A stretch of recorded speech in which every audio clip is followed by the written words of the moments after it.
What's up, everybody, and welcome back to the Sports Rap Podcast Show. I'm your host, Gilbert Gonzalez Jr., and with the guys that I have with me, my brother Vinny. How are you, Vinny? Doing great today. And the old head dad. How you doing, Dad? Yeah, the old. Well, it's not really old, but it was finally great to see football finally on TV, and you know, a great matchup for Thursday night's game. But before we get into that, guys, we're gonna talk about a little bit of what's been going on around the sports environment for the headlines today. So, Dad, I'm gonna have you start off with the sports headlines today. What do we got for us? I have just wanted to talk. I mean, this is sports rap, and I know right now we're so excited about football, but we tend to forget a lot about baseball. And right now, there's a good race going on in the American League Central. We're talking about the Twins and the Cleveland Indians, my team, of course. 6.5 back. They have a 3-game series that started today. Right now, they're in the middle of the 8th inning, and they're down 2-1, which is the Indians. The Twins are beating them, but Indians are fighting for maybe a shot at the AL Central Division title or even a wild card. But Oakland, Tampa Bay, and Boston are all very close. So it's gonna be a little bit of a nail biter. Hopefully, we're able to take a series win. So far, it's been a very tight battle, all for the AL. But Tampa Bay, they're going to get their ace back, Tyler Glasnow. Before he got injured with the forearm injury in May, he was actually leading the league in both strikeouts and ERA. So he's going to be coming back. Reports came in, I believe, yesterday evening after we did the show that Blake Snell is already going to be in rehab for his shoulder injury. And both Oakland and Tampa Bay have been killing it as far as wild card goes. Minnesota as well. Minnesota, I think they lead the league in home runs. Oakland have been 7-3 in their last 10. The bats have been picking up for Tampa Bay. It's going to be a very uphill battle for the Indians, them trying to get that last wild card spot. Yeah, even with the loss of Martinez. We lost Jose Martinez. He broke his hand, so he's out. And I think they brought up some kid, Chung, Yang Chung, hitting 226 so far since he's been here. And I don't think that's going to – I think the Indians are ready to fall apart. It's theirs to lose, I think. Next series after the Twins, we have the Easy Angels. Unfortunately, Southern California, yes, your Angels are not that great. But at least we have a little bit of a break. I don't know as far as the Twins how hard their schedule is after us, after the Indians. But everywhere else, the Dodgers doing their thing. They're dominating. Arizona. You were talking about Arizona making a big run toward a wild card. I think relatively the NL is going to stay the same. You're still going to have the Dodgers clinching the 1 seed. You're still going to have Atlanta clinch the second. The NL Central is actually looking pretty tight. The Cubs are only 3 games back on the Cardinals, but both these teams have been riding high. Both of them in the last 10 games have been 7-3. The pitching for the Cardinals have been absolutely outstanding, but the Cubs did lose a reliever in I believe in Kimbrel, who's been having a pretty shaky year. I think he's adjusting to the NL environment. He's been in the AL almost his whole entire career, so it's been a very shaky year. They're paying him $42 million for I think 3 seasons, 2 seasons. Closing for them? Closing for them? It's actually Edwards. Oh, okay, so Kimbrel's just the middle reliever.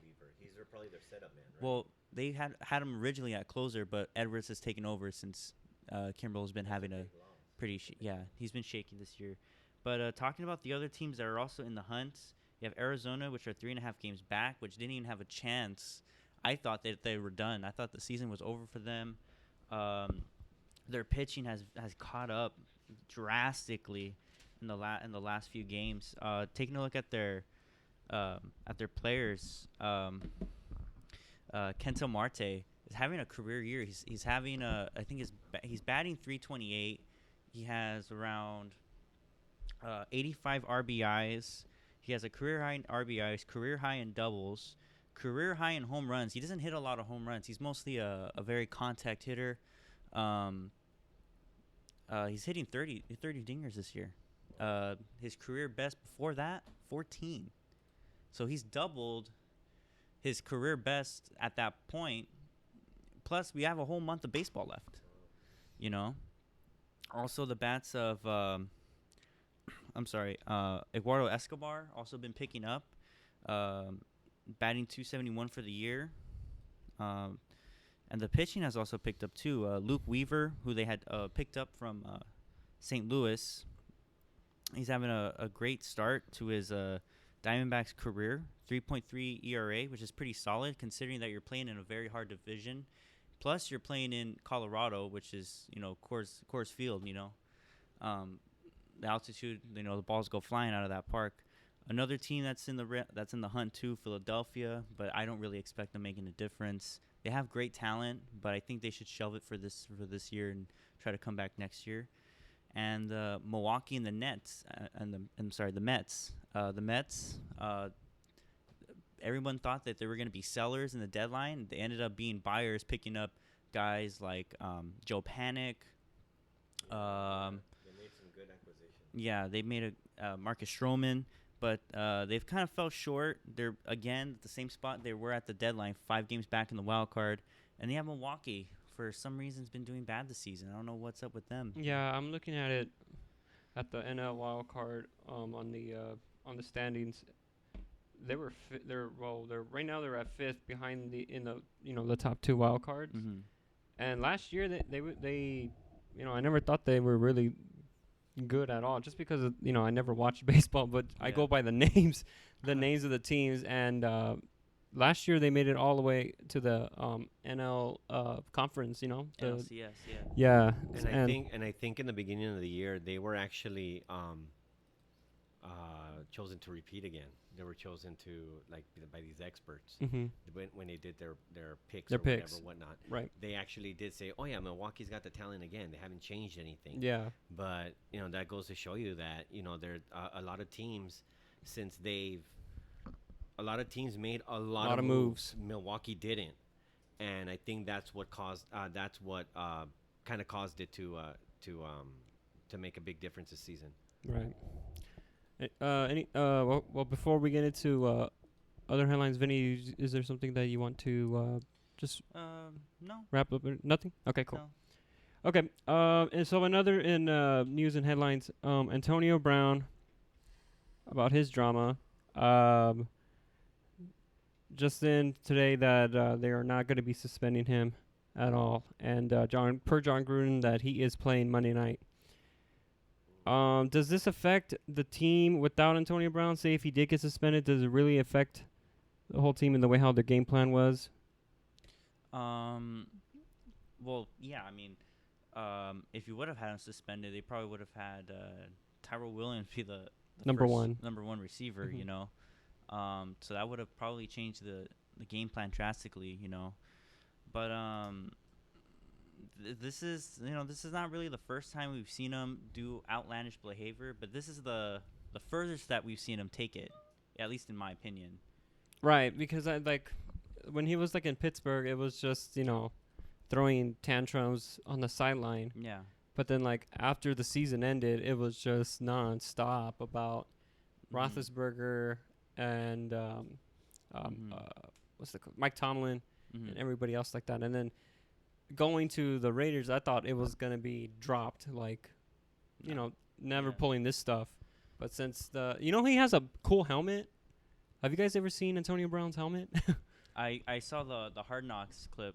Oh, okay. His helmet looks really cool. The way how it's all shaped and everything. It looked really, really nice. But, and then the feet with his, with that chamber that's in Paris. I don't know, what was it called? But, yeah, so he had an altercation with Mike Mayock on Wednesday, and they were planning on suspending him, but then his agent was trying to get things together for the Antonio Brown and the team.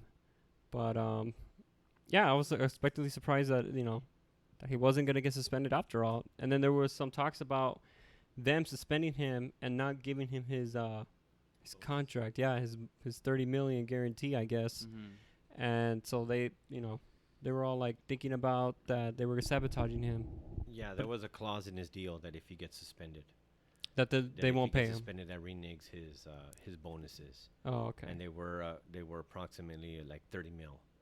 But he's just too much drama, man. I mean, he is. I mean, he's like the biggest baby in the NFL. I think we all could agree on that. Maybe Odell Beckham used to be, but this guy just takes the cake. That's true. And of course, it would have affected. I agree with Vincent. It would have affected their game plan. I mean, you're talking about Tyrell Williams. I mean, being the next one to step up as their number one. You just gotta trust that these wide receivers in their camp, they did their homework. They went over the playbook and they did everything that they needed to do. But sometimes I feel these wide receivers, I mean, even though it's their job, and I'm sure they take their job serious, I mean, all it takes is that one little step up saying, oh, you know what, I can count on Antonio being there. I can count on, we're all here and we're all going to be there, so I'm not going to really worry about it too much. Mm-hmm. And then you got guys like J.J. Nelson and Ryan Grant and Hunter Renfrow. These are all the wide receivers that are going to have to step up. And then you have a young tight end in Wallers. Mm-hmm. It's a lot to ask. It's a lot to ask. Plus, it doesn't help that the Raiders have the hardest schedule this season. I know. They are ranked number one as the hardest schedule this season. So that does not help the situation. So, I mean, anybody putting their money on the Raiders this season, forget about it. I think there's just too much drama. I mean, the schedule doesn't help, number one, but there's just too much drama. And it's a big. I think it is a really big distraction for the team. How many years did Antonio Brown signed? 3 years. Yeah, I think it is 3 years. I have it right here. 3 year. Yeah, he's making 16.7 million a year. Okay, so 3 years Yeah, he signed 3 with them. years. You guys think that he'll make it as a Raider for this whole 3 seasons with them? I think they're gonna drop him. I mean, man, I don't know. I mean, I feel.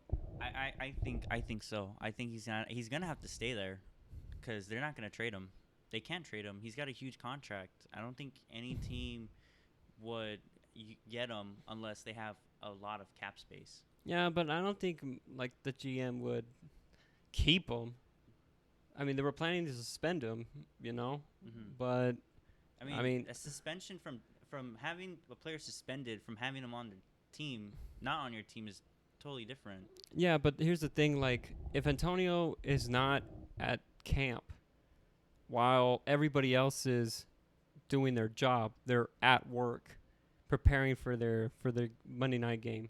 And Antonio Brown's not there, and he's basically saying, I'm Antonio Brown, I do what I want when I want. And you're asking me that the GM would not cut him. Why didn't he suspend him then? You know what? That's true, because I'm not even sure how. 'Cause Why or if why. if I was a GM and if I had him on my team, I would have suspended him. 2 games at least, 3. Or maybe a game. I mean, it wasn't a fist fighting. It was just like a little argument. Yeah, but what does that say? What does that say? I mean, he's by the GM, by not suspending him, he's sending the wrong message to these guys. I mean, now these guys are going to think that he's a pushover, and he can easily. And now, if Antonio Brown gets away with it, I'm pretty sure they're going to be saying like, "Hey, shit, I could get away with it." What if Tyrell Williams went up to make hot?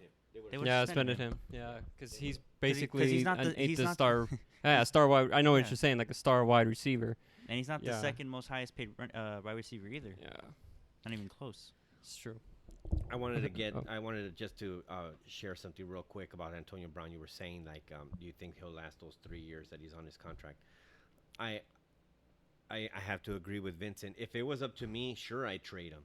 If I was the GM of the Raiders, yes, I would. I wouldn't want him in my team. Wait, no, Vinny said he actually. I know. Oh, I know. okay. What I'm saying is, if I was the GM, I would absolutely trade him. But I have to agree with Vincent that it's not going to happen.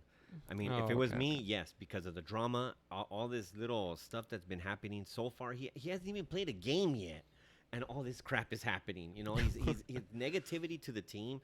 He's distracting the team, and on all these. Yes, it's the helmet, the feet, everything. Like, come on, dude.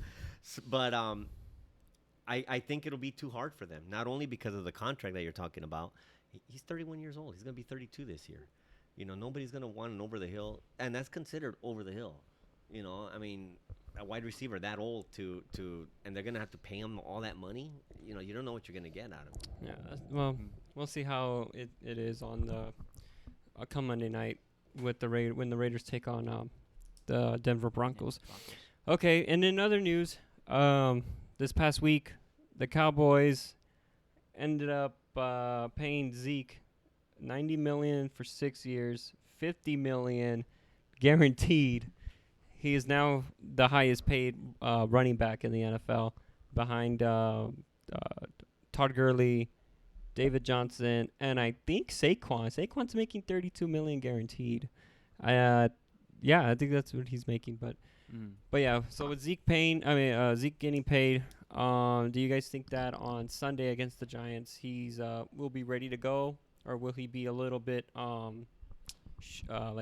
shaky, since he really hasn't been in the preseason and the training camp and all that stuff? He was just at Cabo working out. I think there's gonna be some rustiness, but I think you normally see that when teams come back after a long season, after an off season, right? But at least compared to the other running backs on the list, I think he's probably gonna be the most rustiest. I think it's gonna be 2 to 3 weeks. He's probably gonna come back into how Ezekiel Elliott is. 1,000 yards every single game. He's a yards guy. But I think this year, now that he's gotten the money, I think he's gonna have possibly more touches on the ball this season than he did last season. Right. And with what does it mean for Dak and Amari? Yeah. Now that they paid Jalen Smith, they paid Zeke, and they paid their lineman Lael Collins. Yeah. That dude, I saw a little clip on Instagram, social media. That dude's a beast. As an offensive lineman, that dude's a beast. Yeah. But but what does it mean for Dak and Amari Cooper? Do you guys think that they'll get any high paid contracts like that, or is it just they're going to be moving on from them too after probably this season? Well, I mean, I don't think they're going to move on from Dak and Amari. I don't think they're going to move on from those guys. Those guys are pretty solid if they're put in the right situations, Mm-hmm. And I'm not saying that Dak's, the greatest quarterback ever. I'm saying that he's good for what he's given, Mm-hmm. The same thing goes for Amari. Amari is a pretty good wide receiver, and he's still young. I think both these guys haven't been in the league for more than 4 years, if I'm not mistaken. So they're still young. I think they're gonna put the team on a tough spot, at least in my opinion. Whenever they're in talks with their contracts, they're gonna have to put this team in a tough spot. But the difference between Dak, Amari, and Elliott is that Elliott's been leading the league in a category for his whole entire career. Mm-hmm. For the 3 years that he's been in the league, he's always been leading the league in rushing yards. He's always leading rushing yards. Yeah. That's the only leverage, or that's the only leverage you need against Amari and Dak, at least in my opinion. What do you think? What do you think, Pop? No, you said it right there. Since Zeke has been in the league, he's got the most rushing yards out of anybody in the NFL. I think he deserves it. As far as touches, yes, I agree with you. They're going to have to get their money's worth. Mm-hmm. At the same time, though, you don't want to give them too much of a workload. So I think Dak and Amari, it's going to be okay. They're going to be okay. You don't want to give them too much of a workload because they're paying this guy so much money and they're investing their future in him. He's going to retire a Cowboy. Yeah. He's going to retire a Cowboy. Mm-hmm. The one thing that I do know is that every single time that Jerry Jones was asked about Dak, when are you going to sign him? What up with Dak? What up with Dak? There has never been one time that he hasn't made comments like he did when Zeke was waiting. He is so behind Dak. Like he's saying he is our guy. Mm-hmm. So he practically saved the franchise on his rookie year, knowing that nobody didn't know what he was gonna, what he was gonna do. Yeah. So right then and there, I know for sure Dak is going to get taken care of. Amari, that's a different story because Amari came from another team. What, they signed him to 2 years? They have him for Yeah, 2 I years, think right? yeah. So they have him for 2 years, but I think this injury, they're gonna have to see after this injury because I don't think they could invest money on somebody who's gonna be always getting hurt. Right. Michael Gallup is stepping up. We'll see how Gallup does this season. Mm-hmm. But just to keep in mind, just to keep focused, you can already see where Dallas was concentrating more on taking care of first. The when they linemen, signed the defense. the Yes. defensive linemen. So right there, priority. I thought the defense was their priority. Saquon is the sixth highest. Oh, okay, sixth highest. Okay. His guarantees are way up there. Yeah. Only because he was the number No one one pick. in the NFL, so they get bonuses for that. But yeah, I truly believe that Zeke did deserve it, and I don't think as far as you guys are saying that they might have a little bit of a problem. I don't think they are. I think Jerry Jones, he's gonna take care of who he needs to take care of. For the both of them, or I just think both of them. Yeah. Oh, okay. I think Yeah, both of them. because, Even I mean, though Amari- even though I'm saying about Amari getting hurt and stuff, yeah. he's shown those 8 games that he Because he played with made- them. Oh he my god! made And he made Dak- and then Uh-huh. he made that big switch because you gotta admit AFC football and NFC football are completely different. And just for him to make that switch from the Raiders to the Cowboys, Mm-hmm. I And we saw think his that stats. Was, oh my Yeah, god. we saw his He stats was going good. up. He was really good. And so did it made Dak Prescott more better. His yardage went up. His yards per attempt went up when Amari Cooper was got traded there actually. Okay. And then the last but not least for the sports headline, Jared Goff got paid, signed an extension. I don't know how many years they signed him, but he got 134 million guaranteed, and also Tyreek Hill signed today, 3 years for 54 million, if I'm not mistaken. Yeah. With Jared Goff, I mean, in his first, well, what's his year right now? His fourth year, Yeah. from going almost from a complete bust under Jared. I'm sorry, what's his name? Jed Fisher. I'm sorry. Jeff Fisher. Jeff Fisher. I was going to say Jared. Yeah, but Jeff Fisher just made him look like terrible. Like he was just terrible in his rookie year. Mm-hmm. In comes Sean McVay, 11-5 that year, and Jared Goff just looked great. His third year, he just already went to the Super Bowl. Yeah. And I mean, this is going to be the guy that's going to be taking over the Rams franchise, face of the franchise. Yeah, I think last year kind of convinced everyone that second year wasn't a fluke. Yeah. You know. Uh-huh. It convinced me because I thought he was going to be a bust coming into that first year. I didn't know who Sean McVay was. Yeah, know, because I didn't know who he was, and I didn't really believe in that Rams team, but they just looked good last season, man. They were unstoppable. The offensive metrics were just in favoring this team. Even going into the Super Bowl, they were favorites. yeah, I think they were too. They were favorites, But I think the contract is kind of like saying that we're okay to invest in our future. For Goff. They have a lot of belief in Goff. You're paying this guy like 100. What did you say? 34, I You're think. paying a quarterback 134 million dollars. You're really invested in him. And the same thing goes for Gurley too. Gurley's the second highest paid running back in the league. So the future for the Rams is actually looking very good. Because Goff is showing Potential. promise, Yeah, a lot of potential. Yeah, a lot of potential too. A lot of potential. Gurley has cemented himself as one of the league's best. Sean McVay coming out as one of the best coaches in the NFC. Completely turned around. Completely in the turned around league. Goff. Completely. Actually, not even just Goff, just that whole Rams team. They were mediocre before he even got there. Yeah. You know. Woods is great. Addy, Cooper Cup, mhm. Cooper Cup and Woods. who I thought he was like You what know, mediocre, but yeah. nope, he proved me wrong. He Bringing proved in- me wrong last bringing in season before Brandon- his yeah, ACL injury. yeah. Bringing in Brandon Brandon Cooks, Cooks as well. Even the guys that they drafted this year, Darrell Henderson, Henderson. also showing promise. The defense, even though they do have a lot of Veterans. they're still great. Mm-hmm. Eric Weddle is probably one of the best safeties in the league. When at his time in Baltimore, at least. Mm-hmm. He was a great safety. Aaron Donald was defensive player of the year Twice, right? twice. I think it was twice. So I mean they do have some aging players, at least defensively, but their offense is looking great. Yeah. What do you think, Bob? Yeah, it's fishy. It's fishy to me. I mean, this guy he's 24 years old. The Rams signed him for only 4 years.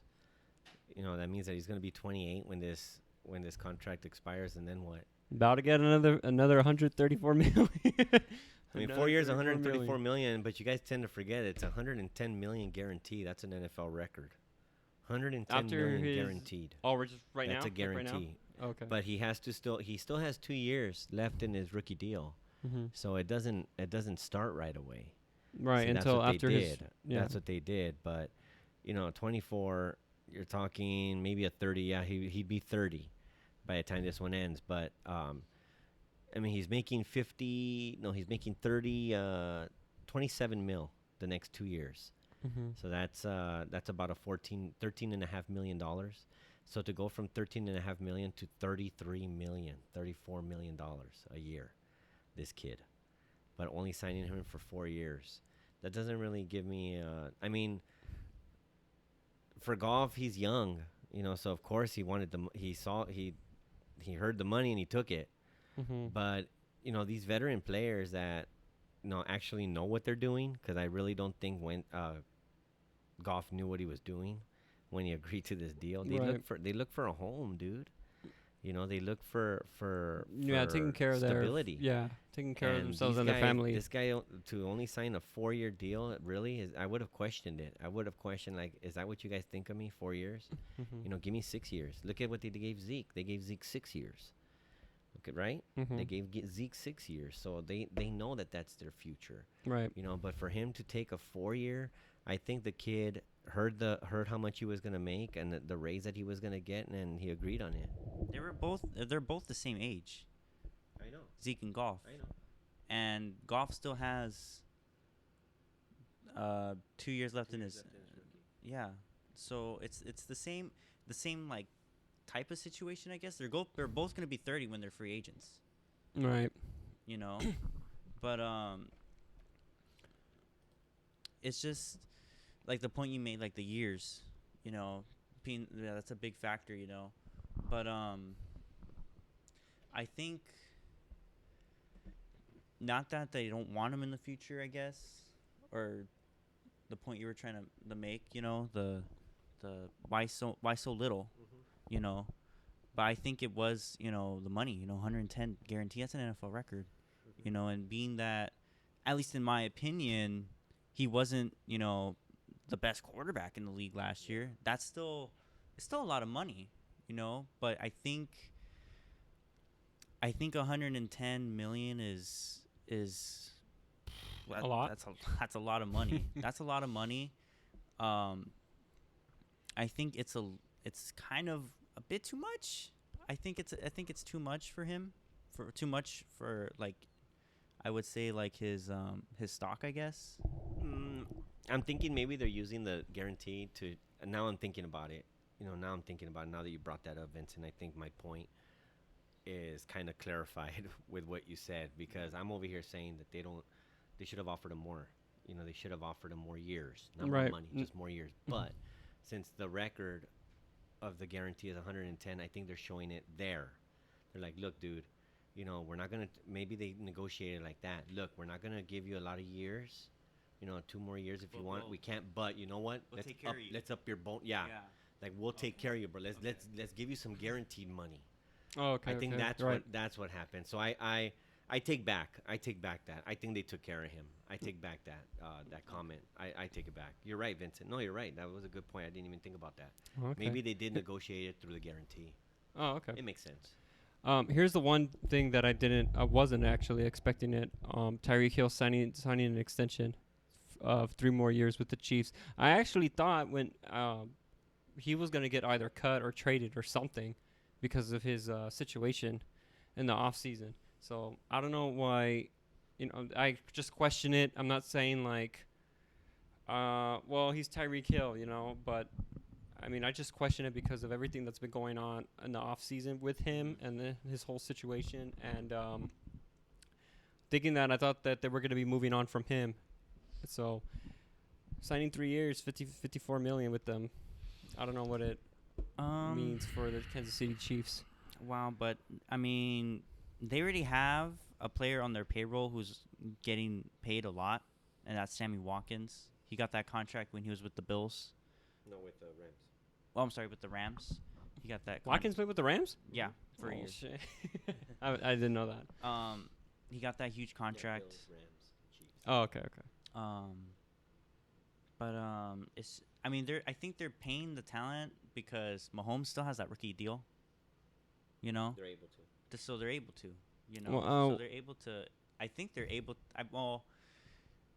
His troubling. If it wasn't in that case, I think I would have had traded him or like probably not.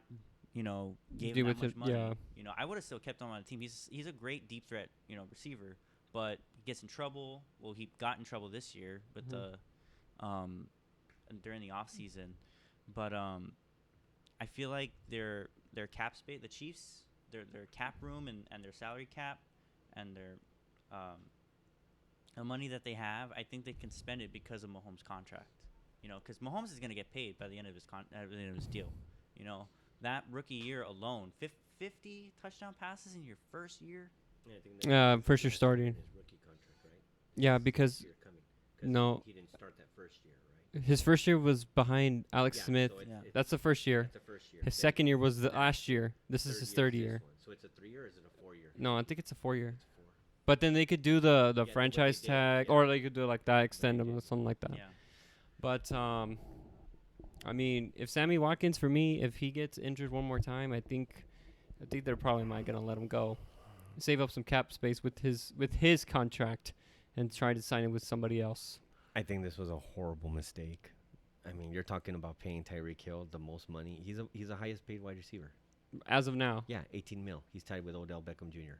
He is no Odell Beckham Jr., bro. Yeah, I don't think he's got the talent like that. I mean, yes, don't get me wrong. He's a great player. DeAndre Hopkins makes less. Adam Thielen makes less.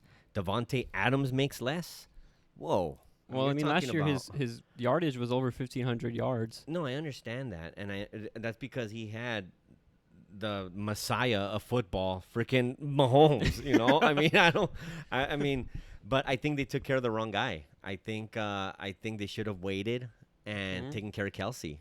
I think so too. I think they should. 'Cause now now, what are they gonna do? That's a lot of money they're dishing out to. That's a lot of money. I mean, you're talking about being the highest paid wide receiver in the NFL right now. Tyreek Hill. I mean, even Antonio Brown, in my opinion. I mean, I just don't get it. But look, this is my opinion, okay?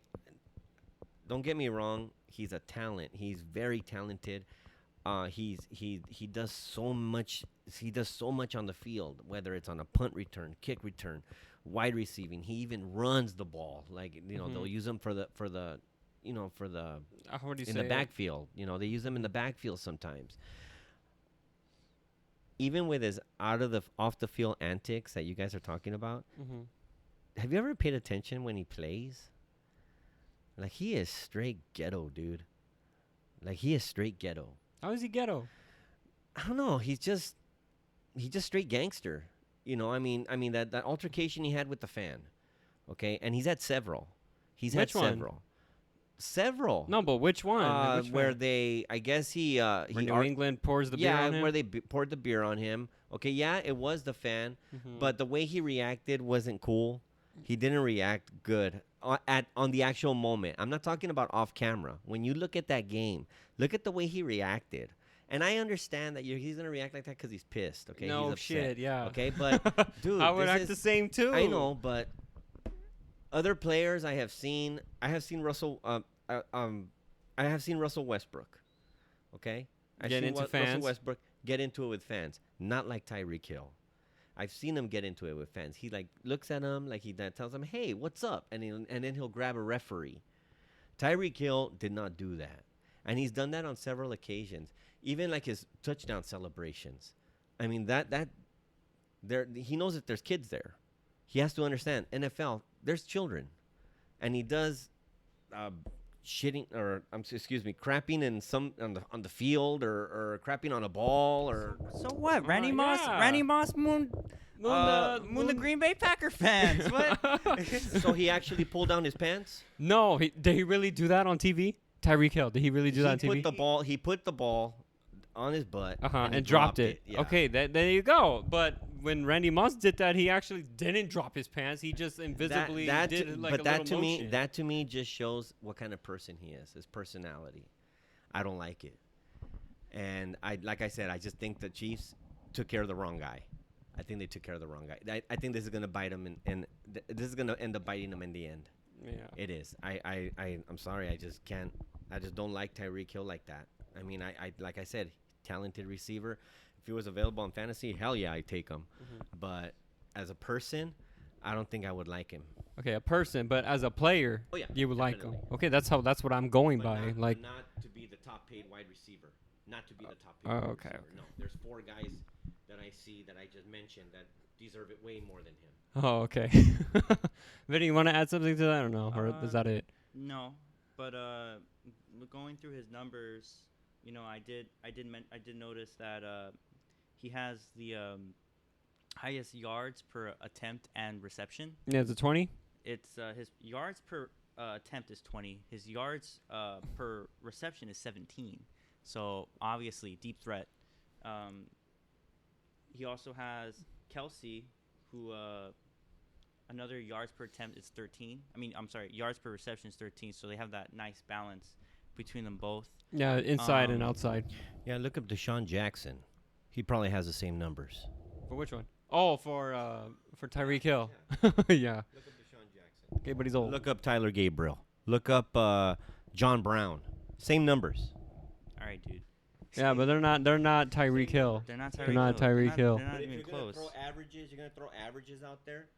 Throw those guys in there too. All right. Well, Maybe But $32 they're- million. Tyreek Hill had more John- touchdowns than DeAndre Hopkins. Yeah, John Brown deserves 18 million then. Let's put him on our payroll. He's not a Tyreek Hill.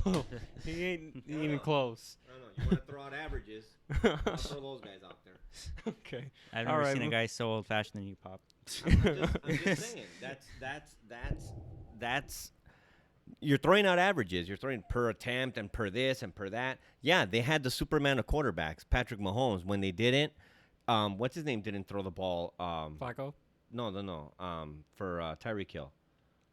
Alex Smith. Alex Smith. He was not a deep ball passer. Yeah, 'cause Okay. he doesn't have the arm for it. Right. So now that he has Patrick Mahomes, he's gotten these numbers. Deshaun Jackson has had those numbers his entire career, no matter what quarterback that was. Look up Deshaun Jackson. I'm serious. Look him up. He has maybe better numbers on averages.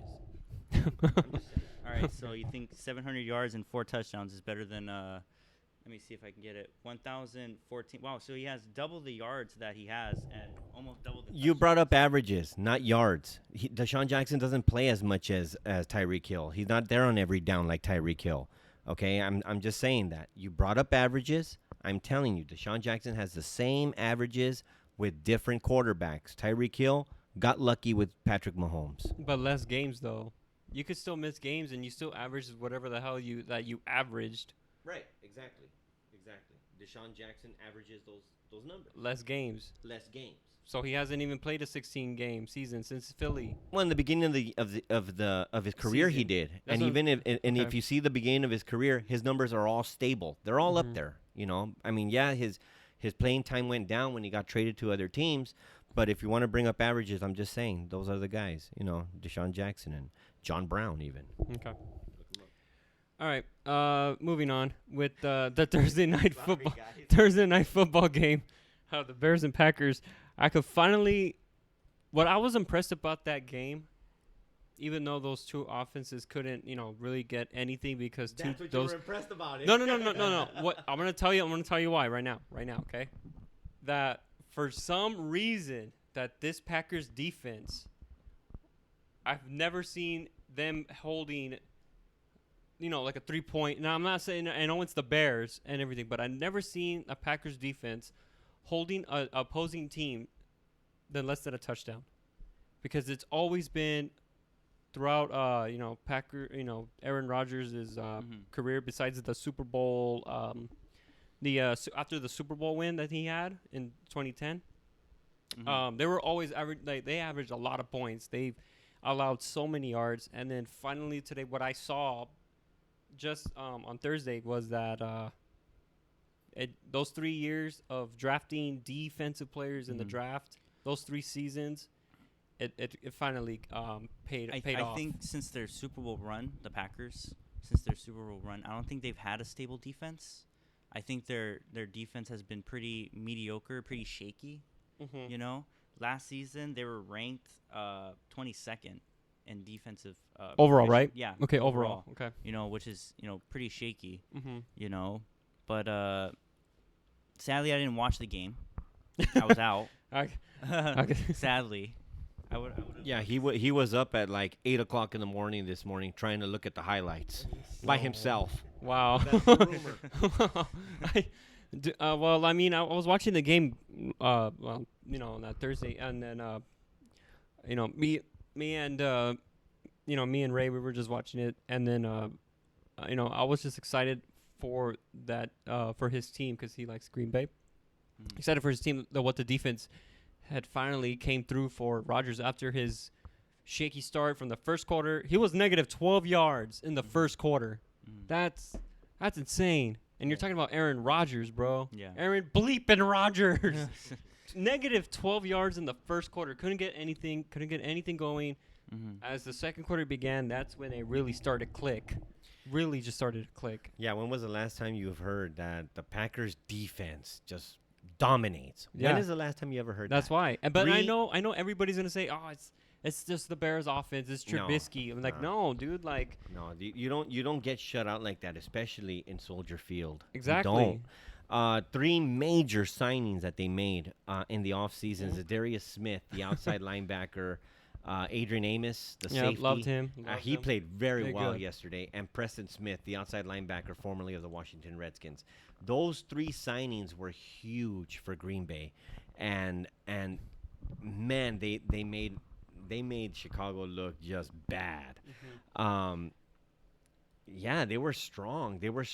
I mean, throughout the whole game. I mean, when I saw, like you said, when I was watching the first quarter, I was paying more attention to the Chicago defense because that's what was on display, so to speak. They sacked Rodgers numerous times. 3 in the first half. Yeah, and pressured then 2 in the second half. Pressured them and everything. But you know what?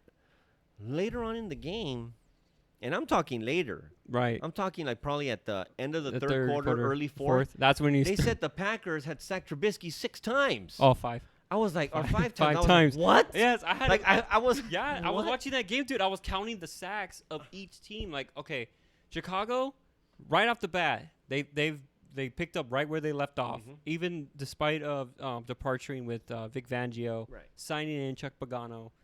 But I was just paying attention more of the Packers defense. I wanted to see what these 3 years, these 3 seasons, 3 past seasons that they've been drafting defensive players and then signing defensive players. That's what I was watching throughout the entire game. And also David Montgomery, but he wasn't doing anything in that game. But yeah, like Ron, you were shocked to hear Packers sacking Mitch Trubisky 5 times. And then, I was just looking at Aaron Rodgers, and I was just a little bit iffy and worried about how Matt LaFleur's offense was going to be. And at the end, the defense helped out Rodgers, A player or a couple players who were also key to that game One of them being a star last season for the Packers, probably arguably their best defensive player that season, Blake Martinez. Yes. Blake Martinez. Linebacker. Mhm. Very, very good, very talented. I saw some of the highlights. He came up with some big tackles later in the game. Also, another signing that you forgot to say was Adrian Amos. No, he did. No, I did. Oh, you did? Oh, yeah, my he bad. did. My Mhm. bad. Adrian Amos came up with that interception. Game clincher. Yeah. Yeah, but this defense looked way better. It even in the box score, you don't even have to watch the game. This defense got better. Period. Yeah. You know, Chicago, their defense. This was a very defensive game. Yeah, I know. Yeah. Well, obviously, Mhm. you know, the defense still working for Chicago. Even though they lost, they held Green Bay to 10 points compared to They last did, season. Yeah, they did everything they could. So They could They gave him a chance to win. Yeah. They They gave gave him a chance. the offense just couldn't couldn't get anything, dude. I don't think they were even expecting the defense to. I know. Yeah, I think they came into this game very unprepared. You know. Both quarterbacks didn't even play in the preseason. Yeah, that's what they were saying yesterday. They kept on referring to that, which I was going to talk about right now.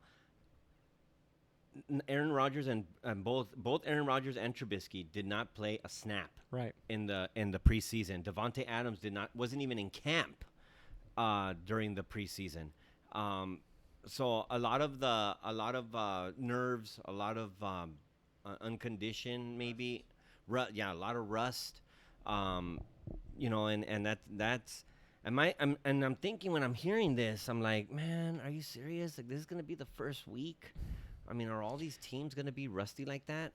But when they said that it was because he never played a snap, he didn't play a snap all preseason. These two guys, I was like, oof, good, because I've seen like Cam Newton, and I've seen them play some snaps. Yeah, you know, so, Brady. yeah, Newton, I'm thinking all like, those guys. oh, good, you know, but yeah, the Packers are gonna be very difficult, and well, we'll get into that later, but yeah, both these defenses look super strong. They just obviously the rust needs to go away. Yeah. On both sides, on both teams. Yeah, and just like another thing with Mitch Trubisky, like last year, the defense was pulling through, and we were talking about this. I think it was not earlier, but like maybe like a week ago or 2 weeks. But I remember that I was like, this time Mitch Trubisky has to be throwing the ball a lot more, which he did. They only ran the ball like 15 total times. Yeah, I think it was 45 attempts. 45 in total. Trubisky. All Trubisky throwing. Yeah, but nothing, you know. Matt Nagy couldn't really. You couldn't get him going. He couldn't get him going. I can tell you who got going. Two players in the Bears offense got going. Yeah. Tariq Cohen and Allen Robinson. who I was just so happy. Mm-hmm. I was just so happy for him that he looked like that old Allen Robinson, from the Jacksonville Jaguars. For the most part, has been kind of forgotten. You know, he's played for the Jaguars, which when he was there, they weren't as great. Their defense wasn't that good. Yeah. You know. Yeah.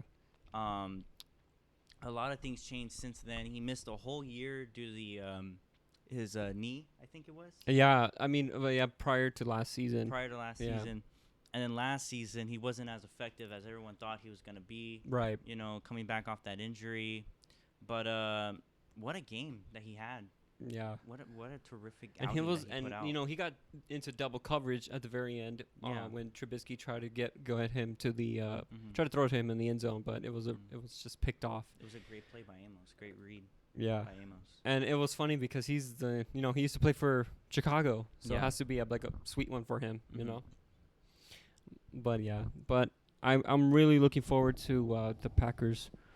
Yeah, Allen Robinson, 7 receptions for 102 yards. He was targeted 13 times.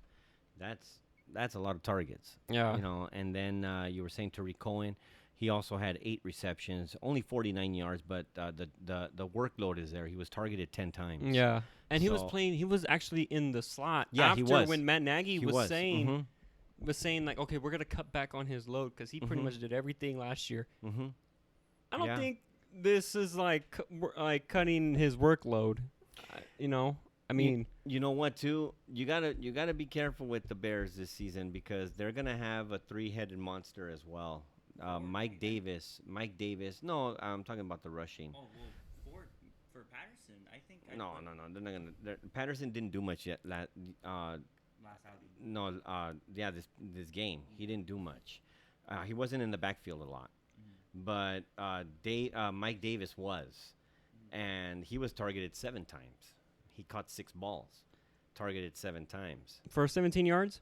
Only 17 yards. Yeah. But just the targets, Alone, yeah, just the targeting. So, I mean, you just gotta, I'm just saying, like, it's gonna be difficult to trust anybody, in the Packers' backfield, I think. But yeah, I mean, it's just these defenses were great, and man, it was just a very sloppy game in the beginning. But this was more of a defensive. It was more of a defensive game. Heavy game. One play that I saw from the Packers, J.K. Scott, 63-yard punt. That punter was just unbelievable in that game, dude. He did put him deep. I think that's another thing that kind of played a factor in that game too. Punters and kickers, very underrated position. If you look at all the points leaders, like the top 5 all-time points leaders, usually the top 3 out of 5 are usually kickers. Like, what do you mean? Oh, like the field goals. Yeah, the field goals. Okay, and yeah, the in actual, total. Okay, yeah, totals and okay. stuff like that. And he put him back the last drive. I think he put him back at the 10. Something like that. Yeah. Yeah, somewhere around there. When eventually the ball, I think it was the turnover on downs. Yeah, they went on 4th and 10. Yeah, they put him Something down like all the way that. at the goal line. I have Aaron Jones in my fantasy the whole time I was, watching the last of the game, because I had came in 5 minutes left to play in regulation. The whole time I was saying, why don't they just run it with Aaron Jones? I have him on my fantasy. Give him some fantasy points, But the game was a defensive first game, both defenses just clicked. I know they did. They stopped. But I think a little bit. I'm not taking anything away from these two teams. These two teams defensively just were amazing. But I think again it was the rust. Trubisky and Rodgers hadn't played a preseason snap. That could be a factor. It was kind of a factor. But as like you said, Cohen and Robinson, they were clicking for Trubisky. It's just a shame the rest of the offense couldn't get anything. Same thing for Rodgers. Jones couldn't get going. Who scored the touchdown? Adams got shut down apparently. It was Graham. Jimmy Graham was the only one. Graham was the only one that was clicking. But just one touchdown and a field goal did it for the Packers. That's all you need. A win's a win. A win's a win. Yeah. Okay. Was there any games that you guys would like to talk about for this weekend? Any games? Atlanta, Minnesota. We got the Sunday night game. We have the Giants and the Cowboys. I'm actually interested in the Tennessee Cleveland.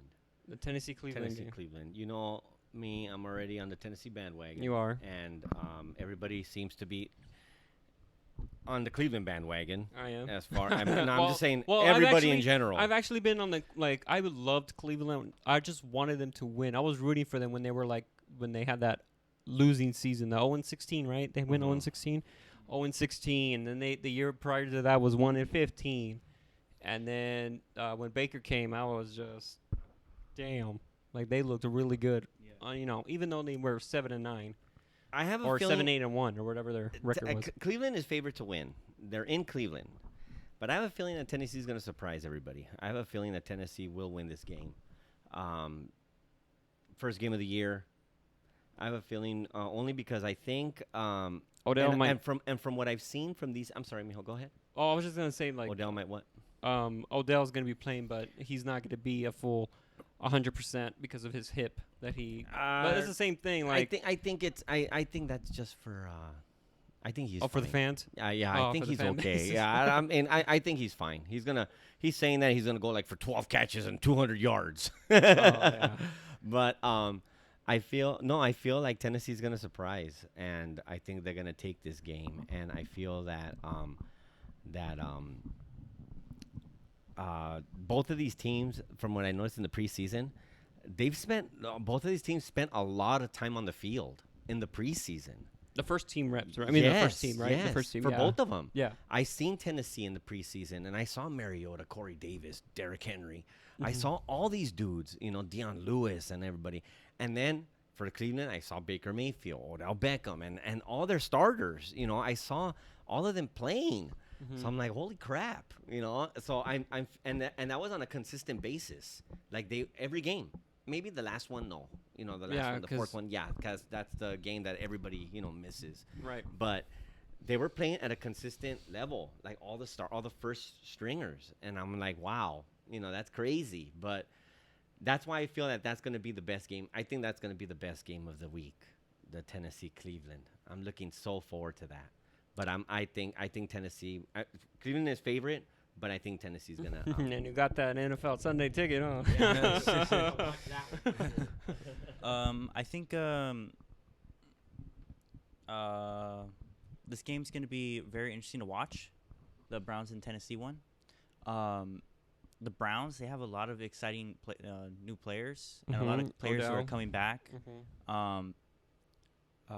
Tennessee hoping to finally get off this weird. I don't know, this weird kind of like aurora about this team. They're not great. They beat great teams, but they lose to bad teams. I don't know. That does not make any sense. Weird. It's weird with the Titans, But they're gonna be contract year for Mariota. So does Corey Davis. Because after this season, they're both gonna be gone. A coach saying that they're gonna rely very heavy on Derrick Henry, who later part of the year did show that the last 4 games he's got something. They got something with him. It also didn't help that I actually found out the stat very interesting. Deion Lewis, the second stringer, he had actually had 60% of the snaps last season compared to Derrick Henry's 40%. But I feel like that figure is gonna switch this year. I feel like we're gonna see a lot of more productivity from Derrick Henry. Their defense has been solid. Their defense has always been solid. They're at least a top 10 team in defense, but it's just the offense that can't click. I gotta tell you what, I just cannot wait to see what Baker can do with adding, with Odell as his star wide receiver, because I am loving Baker Mayfield this season, dude. I think if Baker Mayfield over concentrates on OBJ, it's gonna lead to disaster. You think That's so? my opinion. No, but what I'm saying is that I know that, like, I just can't wait to see them. Clicking, I think clicking. I agree with you, in a sense where I feel everybody can't wait. Right. Okay. But that's gonna be in Baker Mayfield's mindset, and that shouldn't be. I don't think that's not gonna happen. I think so. I don't think that's not gonna happen. I mean, because I know, but he knows he wants to win. No. I saw from what he was doing last season with Landry, with Njoku, all these players or these options, even Antonio Callaway and Higbee, Callaway and Higbee, they still had some pretty decent games. I think OBJ is gonna have a lot of receptions this year, but I think he knows that he has options. He knows that he has Landry. He spent a full season with Landry, and Landry had a great year. The same thing for Njoku. He had a pretty solid year. Even their third option, like Higbee, I don't think Callaway's their third option, or Higgins. Higbee's like their fifth. No, Higbee is the tight end of the Rams. Oh, tight end of the Rams. My bad. I was thinking of a totally different player, but Higgins, even though their third option, I don't think Callaway's gonna be the. Then you guys are forgetting about Nick Chubb. Yeah, and then he's I'm also. not forgetting about And then No, Nick I know Chubb, you're not. he's a very good pass. He's got great hands for a running back, And then it's just this Cleveland team is very offensive heavy. Their defense was pretty okay. It was a pretty solid team defensively last year. I love their defense. They're so young. Yeah. They're young. They're great. I just love their defense. Tennessee, They're both going to be defensive heavy. You know, I think this is going to be kind of a low scoring game. Yeah, I feel like it's going to be low scoring. I think it's going to be like a 17-14 or a 14-10, something like that. I think so. I think to me it would probably be like in the 20s. Yeah. In the 20s. Yeah, I think that you gotta. I think for Cleveland to win, okay, for Cleveland, I think their Intercept best. Mariota three times. That's what I'm talking about. I mean, seriously, for Cleveland to win, I think, and what I said is I feel like he can't overthink OBJ. You know, he's gonna be he has to utilize his weapons. Like Vinny was saying, he has to know, and you're saying that he knows. You're saying, and I'm that saying it he too. knows. I'm saying that too. I think he's gonna get overwhelmed with OBJ being there. I really do. He's young, but he looked great in preseason. He looked fantastic. But what I'm saying is that he just wants to win. Yeah. That's what. Yeah, he's hungry for a win. Yeah, he loves winning. And if OBJ wants to get a taste of the playoffs, he has to. He has to do, he can't be getting telling. I think that's like impossible. Baker. I think OBJ is too much of a prima donna to step down and say, okay, you talk to me. You tell me what I need to do. OBJ won't do that. No, I mean, we haven't heard any drama, at least in Cleveland. That's true. I feel like this is the situation he wanted. He wanted to be in a winning team, you know. And this is the chance. This is the team. This is the team. And I mean, he has been in the playoffs, with the Giants. Only that one time against the Packers, but he doesn't want to be in a losing culture. And for you not to be in a losing culture, if you want to be able to go to a quote unquote winning culture, because they've been Browns has been a losing culture for years. Okay, but what I'm saying, this organization is already turning around. You got a young stud quarterback. You add OBJ to it. You got great weapons around you. Baker he knows that he has to utilize every single weapon around him. Okay, he just cannot rely on OBJ to be, wide open all the time.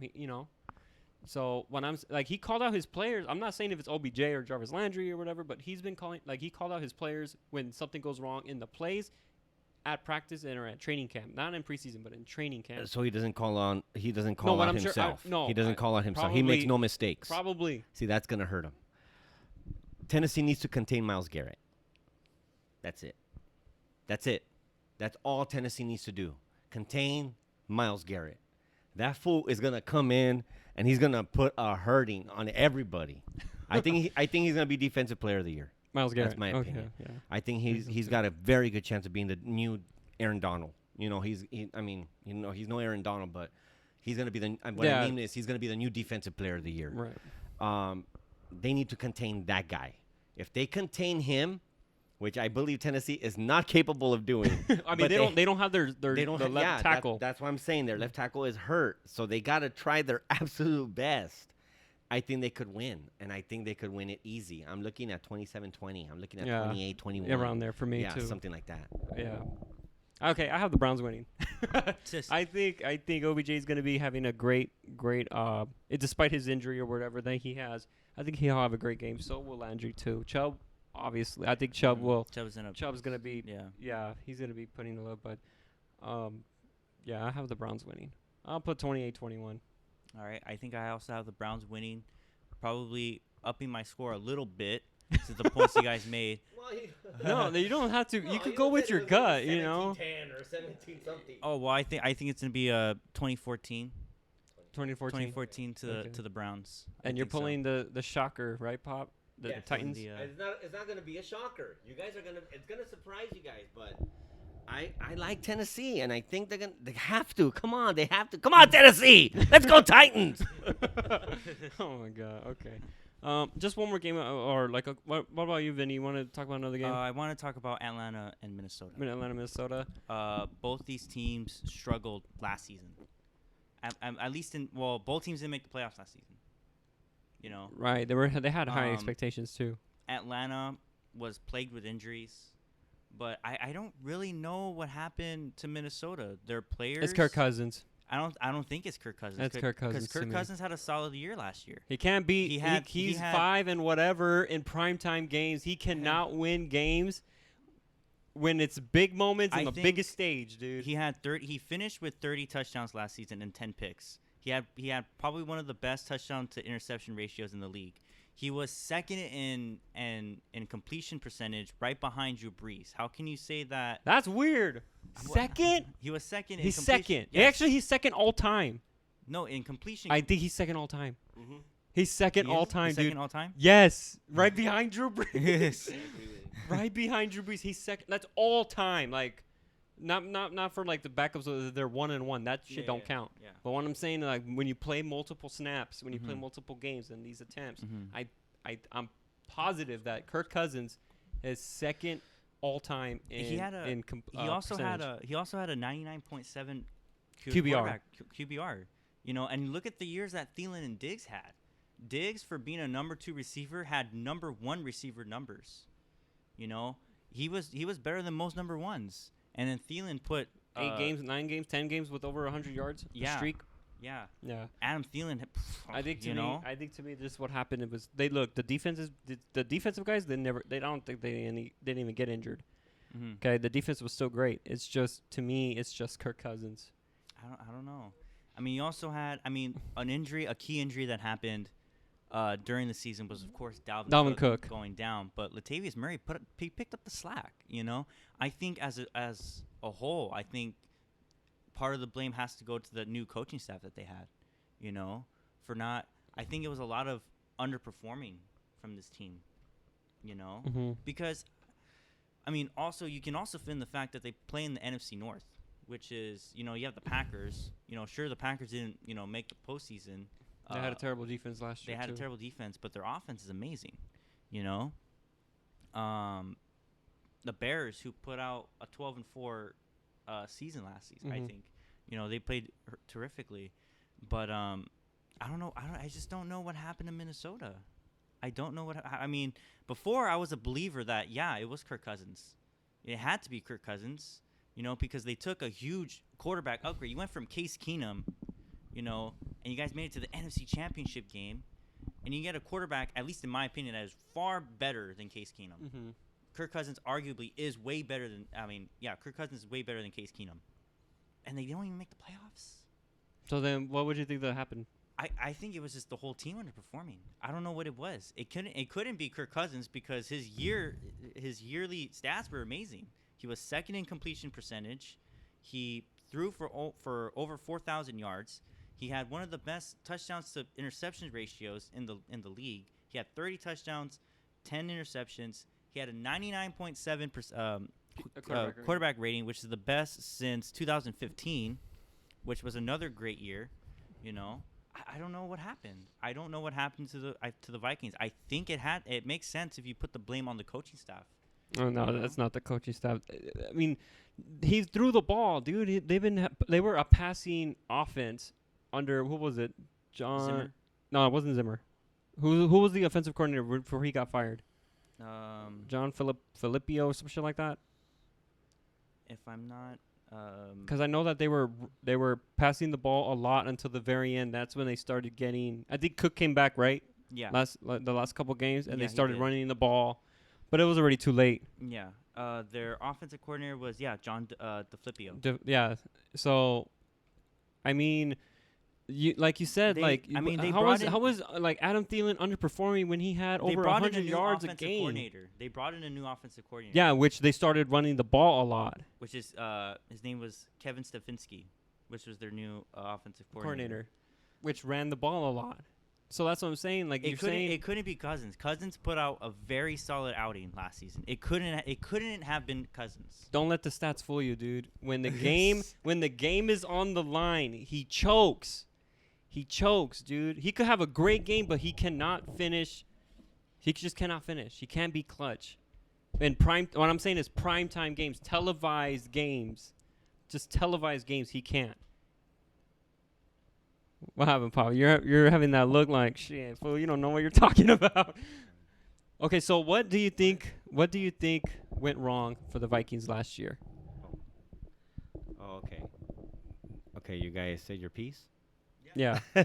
So Vinny is saying there's the coaching staff. I'm saying it's just Kirk Cousins. For Okay. what I'm looking. You'd be a fool to say it was Kirk Cousins. Okay, why? You know, he's Great numbers. Yes. numbers don't lie. They And don't. That's always been your motto. Numbers, yes. Numbers don't That's lie. always been your motto, bro. Mhm. So if you're gonna sit there and say that Kirk Cousins is the reason why the Vikings fell apart yesterday, Yesterday? last year, Yesterday. then your model has been completely BS. How is it? Because I'm just saying. I'm just saying, look at those numbers. 5 and 14, 16 in primetime games. Mm-hmm. Those don't lie. Okay, because so that's, Kirk Cousins is the Minnesota Vikings, correct? No. Okay. They got tired. how? That's my opinion. Of what? They Everybody got- gets tired. Every They team got- gets they tired. They ran out of gas. They weren't conditioned enough, in my opinion. Last couple of games, they dominated the first half of the year. Dominated. Their defense was ridiculous, Mm-hmm. allowing only 17 points a game. That was first in Mhm. the NFL. Okay? Last couple games, they ended up allowing 27 points. Okay, who are their opponents from the last couple games? Are you talking about last season? Last season. Last season, I think, Dad, I think you're totally wrong about this one. Let me see. So to start the season, they played week 1 against the San Francisco 49ers. Right. They won that one, right? They won that one. Okay, they won that one. It was 24-16. Then I think they tied Then with they tied against Green Pe- Bay. Green Bay. 29 points Right. against Green Bay. Right. Keep in mind, Aaron Rodgers was playing on one leg. Okay. Okay. Buffalo Bills, you allow 27 points. That's when Josh Allen went off on that game. I against the remember. Buffalo Bills. I remember that game. Let's see, another key game. Oh, the following week, 38 points against the Los Angeles Rams. Let me see. Let's scroll. That was that let's- Thursday night game, right? Yeah. See. Let's scroll down further into the season. Week 8, Saints. I think it's in Minnesota. 30 points allowed against the Saints. Okay, yeah. You're right, Vincent. I was looking at the wrong one. No, you got to blame the defense, bro. This one. All of their wins, 17-10, 32-31, like he said, Mm-hmm. to the 49ers. They lost 30-9 to the Dolphins. How do you do that? Okay? 29-19 to the Saints. They'd win. 26-9. They allowed 26 points to the Steelers. You were looking at preseason. No. I'm looking at the regular season right here. This is regular season. That's preseason up here. You were looking at those games. Yeah, I know. 20. They won. Look at all their wins. 23 points, 20 points, 33 points, 24 points, 38 points against the Redskins teams that they allowed 30 points to. Mm-hmm. Okay? They beat the Rams 24-7. All right? Oh, shoot. Wait a minute. You're looking at the wrong year. You're looking at 2017. Last Yeah, year I was am. 2018.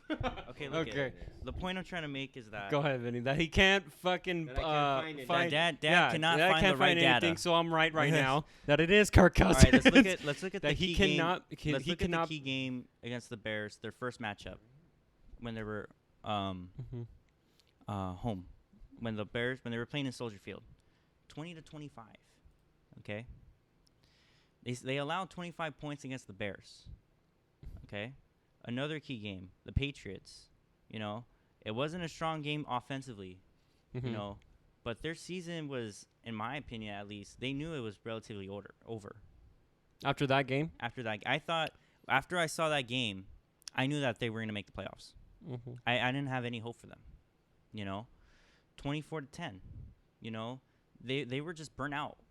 That whole defense. I think the defense, they ride. I think why they're so efficient. I think they ride on the turnover stat. Mm-hmm. I think that's where they thrive. It's just really weird how this team went from one game away from being in the Super Bowl At their own home. with a backup quarterback Mm-hmm. to not even showing up in the playoffs at all. It's very weird what happened to the Vikings. Another thing that happened was also the collapse of the Falcons, but you can see what happened to them. Every single key piece in that defense got hurt. Neal got hurt. Jones got hurt. Okay, their offensive line. I think there was only like 2 starting offensive line by the end of the season. Yeah.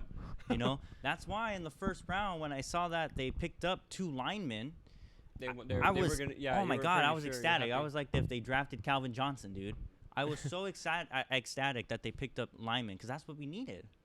That's what the Falcons needed. You know.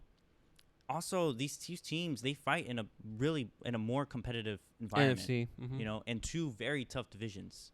You know. Yeah, I see Atlanta winning this game. Me too. You know, I like Atlanta. I like that Devontae Freeman is back. That's going to help them a lot. So I would say very high scoring, Mm-hmm. even though Minnesota, you know, still has their defense. But I think Matt Ryan and Julio Jones are just going to be too much with Devontae Freeman. And I'm looking at this game maybe like 30-20. Yeah, around 30 there. to 21. I have it. I think I would have it at a 28-21. I think there's gonna be a lot of key plays on the defense. You know, the Falcons are getting back the players that they had. Hopefully, the Vikings come back revamped.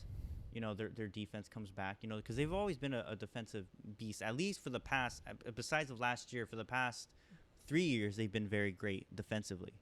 You know, so I'm hoping that these 2 teams make plays.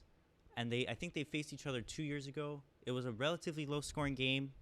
I think the game ended 16-13. But I think these offenses are going to come back totally revamped. I think Diggs and I think Atlanta is going to be in the top 5 for offense. offense. Top 5 offense because of Dirk Cutter was coming back, and Mhm. Atlanta. I mean, I'm sorry, and when he was with Tampa Bay, they were like the number 1 offense. Yeah, But far even as though they yards, yards wise, yeah. With but you know I feel like they're definitely going to be one of the more productive scorers. You know, they set up their kickers in very good field position, especially last year. They didn't have what was his name? Tavecchio, I think. Oh no. The Bryant. coordinator that you said. Oh, Cutter. Yeah, Cutter. You know, who can help them out. Tampa Bay, the reason why they struggled was, you know, the quarterback. They were put in an awkward situation with the quarterbacks. Plus the defense. Not only that, I'm just talking about offensive wise. Oh, okay, offensive why line. they couldn't put up points. Also kicking. They went through like 3 kickers Yeah. last season. Tampa Bay, you right? know?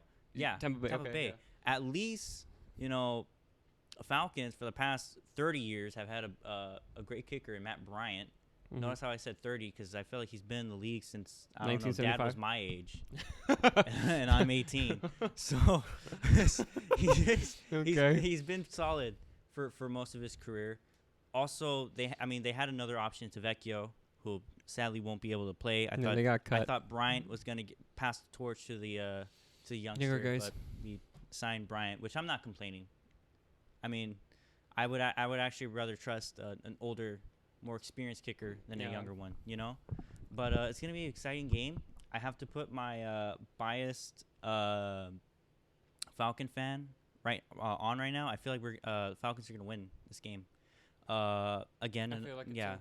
2021 key defensive plays are going to happen in this game as well. But it's going to be a really good game, at least in my opinion. All right. Just one more game before we start getting into the divisional winners, and it's already getting like the time that we usually go over. But Pittsburgh and New England banner night, Sunday night game, and I like it when these 2 guys go at it because it makes me how would I say it? It makes me more appreciate it with these quarterbacks because sooner or later these quarterbacks like Big Ben, Brady, Rodgers. I mean, I'm not Rodgers.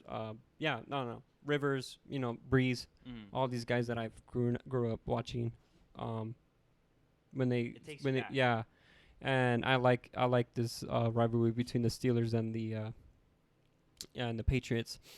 The last time that they faced, Brady just had an off night in that game. Only 1 touchdown, I think, to Chris Hogan, and then that was just it.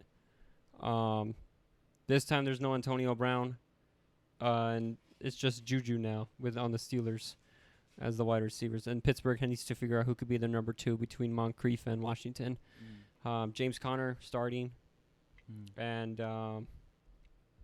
we'll see how. I mean, what do you guys think about like as this game? Seeing Brady it's a and Brady, no-brainer. It's a no-brainer. Big Ben and okay, No-brainer. The Patriots are going to dominate this game, and I mean very comfortably. You think so? I think so. Like you said, no Antonio Brown. Roethlisberger has to find now somebody who could help out Juju. That's very difficult to do.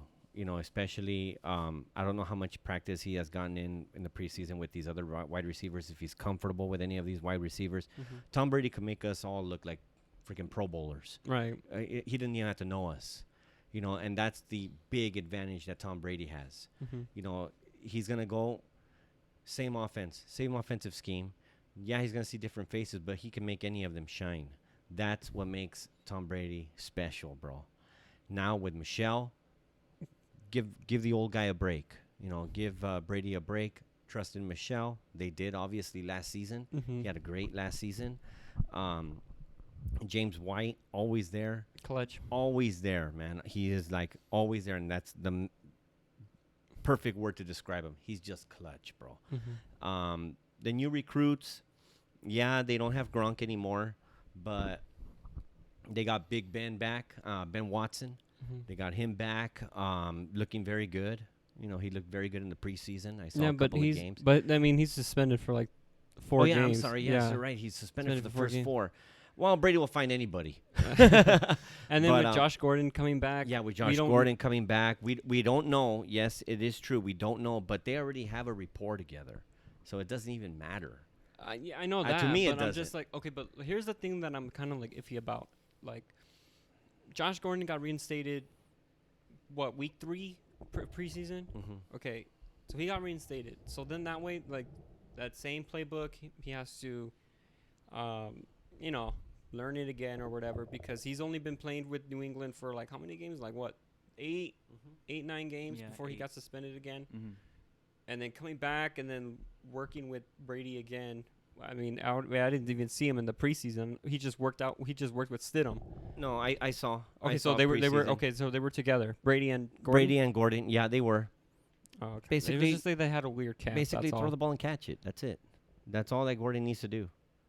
Gordon, he's a veteran. I mean, yeah, it sounds funny that he's a veteran. He's only played a certain amount of games, but I think he's grown even in those 8 games. Just those 8 games alone that he's played with Brady, Brady is just the GOAT, dude. Like, he can make any understudy, any receiver so good mentally, bro.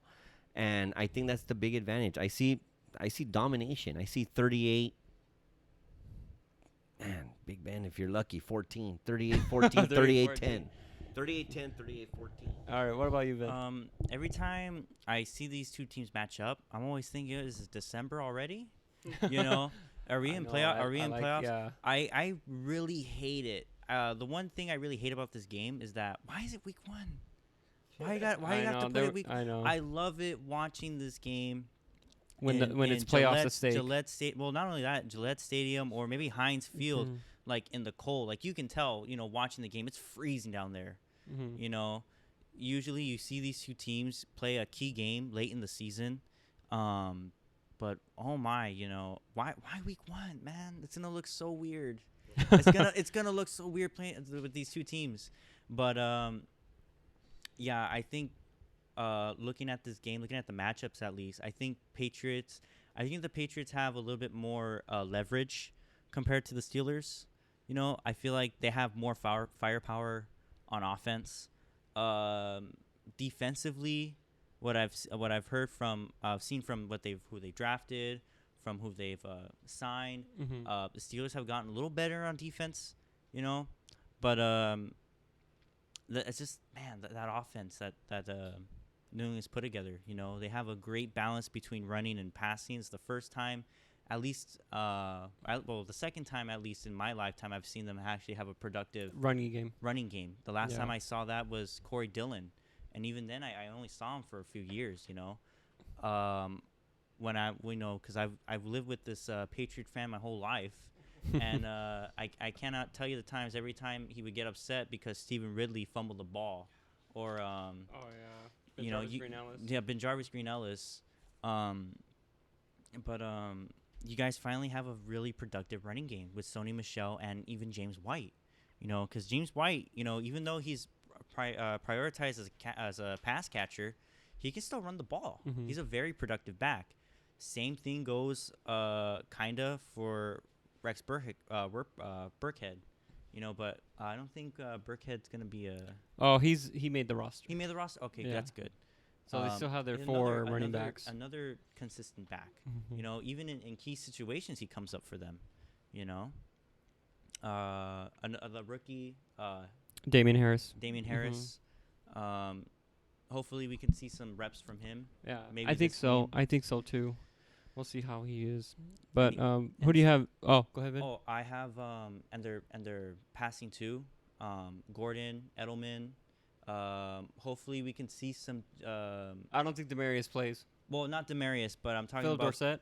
the rookies. Oh no, he's in IR. Oh, he's in IR. Yeah, he's gonna miss 8 games He's in the missing games. Okay. at least. Yeah. Another rookie that I've been wanting to see, or maybe I can see him more down the road. Jacoby Myers. Jacoby Myers. I've heard a lot from him from preseason. Even though he hasn't gotten any reps with Tom Brady, he's still solid. You know, I've heard from camp that he's actually coming up the rankings. Another receiver who came from camp. I always forget his name. I don't know why. It's a weird German name, Gun or something. Yeah, a player who's come up. You know, again, you know, Patriots, they always find some players that are some gems, man, some gems. You know, I see this game. Not as tight as their last matchups, but I feel like this game's gonna be in favor of the Patriots. I think it's gonna be probably a 28-17 victory. I think they're gonna win this one decisively. I think they're gonna get an early lead. And they're just gonna build on that. You know, they're gonna use Michelle. They're gonna use White. They're gonna, you know, they're gonna keep the offense off the field. You know, as long as they can. You know, and I feel like that's what the Patriots do. They do that very well. They know how to, you know, have the ball like in their favor. You know, they're always in control. And I feel like it's gonna be a great example of them just controlling the field. You know, so it's gonna be the Patriots 28-17. I have them 24-21. I think both defenses, they improved so much. Mhm. The Patriots defense, they picked it up at the very end. The Steelers defense, they knocked Brady all the time. They knocked Brady all the time last season. You saw that game, dude. He was just having a rough time against that defense. Now they added who's the guy? Who was it? Devin Bush? They added Devin Bush. You still got T.J. Watt T.J. Watt, you know. But, I mean, I don't think to me it's going to be a high-scoring game. I think it's going to be very, very close. Yeah, I'm not concerned about the high scoring. I'm more concerned about how close you have it. Yeah, by 3. I mean, all those meetings, sometimes, like, not all of them, but, you know, most of the time, they've always been close. Is this in Pittsburgh? No, it's at It's in New Gillette. England? Mm-hmm. Oh, But we've seen in the first opening it's gonna be in lights Banner out Night, for bro. Pittsburgh, lights out. Jesus, okay. Definitely. Well, you have your opinion. You have rookie Madden mode right there, 38-3. I said 38-10 or 7 or no, 14. you said something like 14. No, I said Yeah, 38-14. that's rookie or Madden mode. 38-10. Rookie Madden mode, and I have it in like average game. Like I said, I think it's just gonna be hard for Big Ben to trust anybody else. I really do. We'll see. We'll But see. I hope not. I hope it is as competitive as you say, because that'd be great football. Yeah, No, but Sunday here's night. the thing though. Like we've seen Pittsburgh's offense move on with these wide receivers. Okay. See, that's the thing. I haven't. Okay, but I have. When Hines Ward, it was Hines Ward, it's Antonio Holmes, right? Yeah. Okay, so Hines Ward retired, Holmes, and then who do you have? Antonio Brown. But retired. But now you're talking about a trade and drama that happened. No, with all yeah, that. I mean, but we've drama seen- didn't happen back then. Right. It was a nice mutual retirement. Okay, then they got this kid who comes in and takes over. Fine, but you're talking about like such negative crap that happened, and I don't know. I don't think it won't affect them. It's just like okay, but Yeah, I now think Big they're Ben over needs it, needs to see. I mean, he had like you know some flashy stuff from with James Washington. So I So think now- I think the point that you were trying to make, Junior, that moving on from receivers, he's always had at least two good receivers. That's with what him. I'm saying. Yeah. So that's why I Even say when it's going to be even close. when Antonio Brown was still there, he still had a pretty solid Mike Wallace. Right, and Mike Martavis Wallace Bryant. was very and Martavis And Bryant, yeah. And then Then they enter they Juju. drafted Juju. And now they have Antonio Brown gone. Now it's Yeah. Juju, and now it's going to be either between Washington or Moncrief.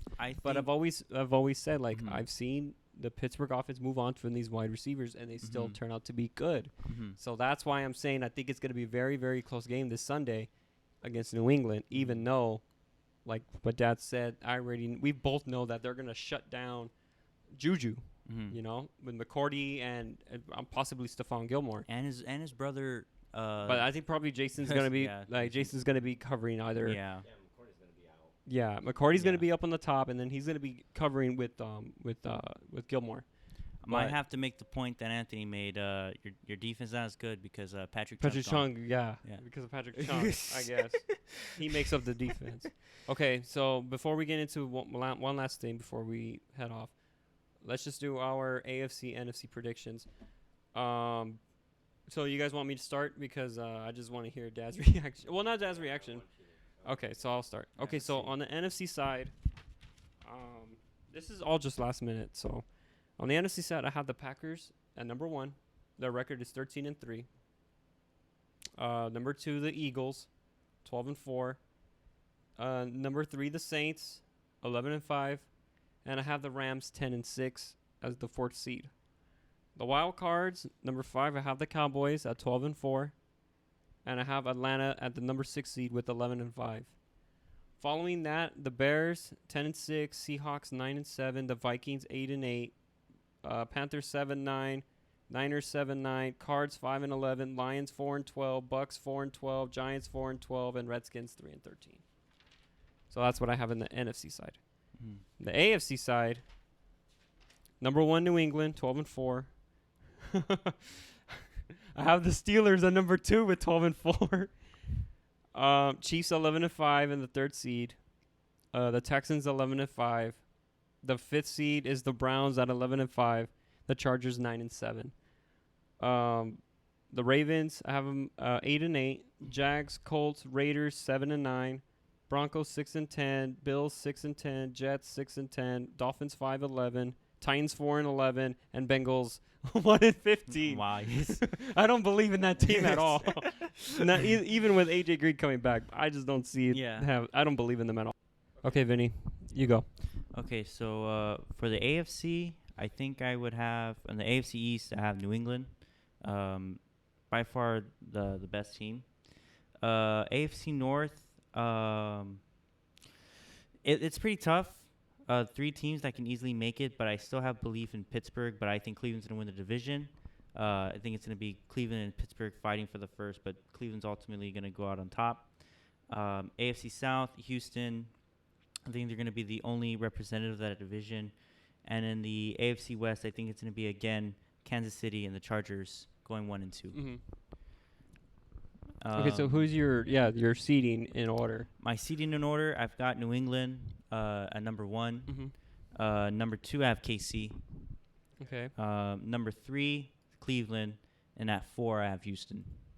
Okay. And then your wild cards? And then my wild cards, it's gonna be Chargers at 5, and Pittsburgh as the last, as the 6th seed. Okay. All right, Pop. What about you? I'm sorry. Yeah, your NFC side. My bad. I'm sorry. NFC East, I have Dallas winning the division, Mm-hmm. and I also have Philly being right behind them. The NFC North, I have Green Bay, and in the NFC South, I have Atlanta and New Orleans. I think Atlanta's gonna win this division. Kind of had to have some of my biased Atlanta Right. kick in, but then in the NFC West, I have the Rams. There's a solid at number 1. I actually have Atlanta. I have Atlanta. I feel like they're coming back. The defense is coming back. Mm-hmm. And Jones. I feel like there was less drama in the training camp with Jones. Oh yeah, versus contract situation. Freeman's coming back. I feel like they have a lot of going for them. At number 2, I actually have Dallas. Okay, so I have Dallas going number 2. and then your 3. At number 3, I have Green Bay.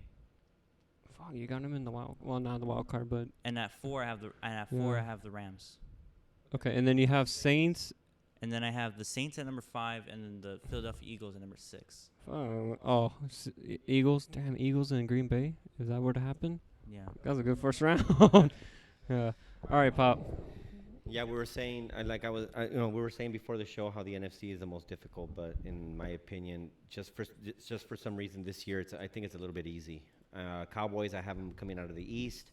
Green Bay, the North. I have Atlanta squeaking in the South. I agree with Vincent. And the only difference between them and the Saints is their defense. I think they have a better defense than the Saints. That's the only reason why I would put them up before the Saints. And in the West is the Rams. And I do have the Saints and Minnesota. I have Minnesota going to the wild card. Seeding-wise, I don't know how they're going to come out. But I definitely have those 4 winning the division, and then the 2 wild cards that I mentioned, Minnesota and New Orleans. I don't have Chicago in the playoffs. I don't have Philadelphia in the playoffs. I feel like they're just not too much talent in the NFC from these other teams that are better. The East is going to look typical. AFC East is the New England Patriots. I have Baltimore coming out of the North. I love Baltimore for some reason this year. I do. The South, I do have my Tennessee Titans. Sorry, Junior. I know you disagree with me on that. And in the AFC West, I do have actually I have the Chargers winning the division. The Chargers are winning that division. Madden curse. I already know why. No. It has nothing to do with the Madden curse. My wild cards, very simple.